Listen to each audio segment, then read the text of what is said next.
Hey guys, what's up? On today's episode of Smash and Flash, I'm going to be talking about ledge trumps. I'm also not really going to be showing anything, I'm just going to kind of be talking about the different situations there are. So getting right into it, ledge trumps are something that aren't really utilized much in this game. And to be honest, the reason not utilized is because they're pretty much not that great overall. Because in order to ledge trump someone, of course, I won't go through how they should do it. But in order to actually ledge trump someone, you have to grab the ledge, and it's pretty obvious when you stand next to a ledge if you're going to grab it or not. So, like, someone can be like, okay, my opponent's next to the ledge. I'm recovering. They're probably going to grab it and then just kind of buffer an attack or a jump or a roll and get out of the ledge trump scenario. And so, as a result, you don't really see them used much. But I think something that can be used a lot more, and I use a little bit, is kind of baiting out the ledge trumps. You see as a top level play a decent amount, but not enough. And what I mean by that is, so you know someone's going to go for a ledge trump, or you think you know. And so you're going to try to avoid that by doing a buffered attack or whatever to get off the ledge. However, doing that of course leaves you vulnerable, and so one of the most simple ways to use this is to create 50-50s of, am I going to ledge trump or am I not? And if I'm not going to ledge trump, what options am I going to cover? So for example, Ike with his back air is a very scary ledge trumper because his back air can kill. And so he can bait you by going like, looking like a ledge trump, but then just doing an up smash to catch your get up attack, get up roll, and regular get up all at once.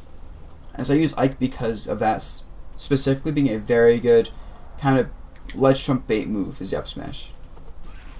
And so that's one of the main tricks for ledge trumping in this game is use it like that. And of course then when someone starts thinking of ledge trump, they can hold onto a ledge. Another time to ledge trump is just when you think someone's going to hold onto a ledge. So of course people don't want to stay on the ledge too long, but sometimes they have to stay on the ledge because they want to like mess up your timing. Because if you're always getting off the ledge at the same timing, it becomes pretty predictable. But if you start waiting even half a second before getting off the ledge, then it becomes a lot harder to predict. And so good players will do that, and good players can also trump that. And so it's more of a conditioning thing. And so there isn't much to talk about with ledge trumps. It's a very simple mechanic. What you see is what you get. I guess the last thing I want to talk about with ledge trumps though is how ledge grabbing works in this game. And so in this game, when you grab the ledge, you're actually locked into the ledge for, I think it's something like 40 frames or a little above half a second. And this applies to anyone in any scenario except for tethers. And so let's say Ike grabs the ledge and Zero Suit were to trump him. If Zero Suit trumps Ike on his second frame of his ledge grab, that means he'd only have 2 frames of being, like, I guess, trumped as you'd call it, before Zero Suit can jump and back air him. However, if Ike were to grab ledge and Zero Suit were to trump him on frame 30 or half a second into it, that means Zero Suit would have to wait half a second after Ike is trumped before she can jump off the ledge and hit him with a back air, giving Ike a lot more time to air dodge or jump or just get away. And so that's what makes it so tricky as well, is unless you're precise with your timing, a lot of times you will not get the trump because the opponent had enough time to air dodge or jump away. However, tether characters are exempt from this rule, or not tether characters, but tethers themselves.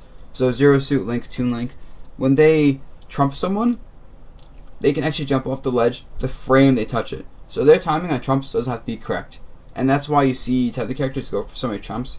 Not only because tethers themselves are really good for trumping, because you can like really just time out the trump pretty easily and do it very fast, but because they don't need to be strict. They can just go for a trump, and the moment they got it, they got it. And so I guess one other thing about trumping though is if you get the situation where you can't punish out of a trump because you're a bit slow, a lot of times you can just kind of go into a stage after the trump and just go for a ledge grab that way, because the opponent can't grab the ledge again after a trump. They lose invincibility, so they have to land on stage or something or go for a mix-up, and that leaves them vulnerable. And that's kind of the main other thing I want to talk about with trumps is you can just grab the ledge, trump them, know you don't get punished out of it, or know your punish isn't strong enough, and punish them by waiting for them to go on stage.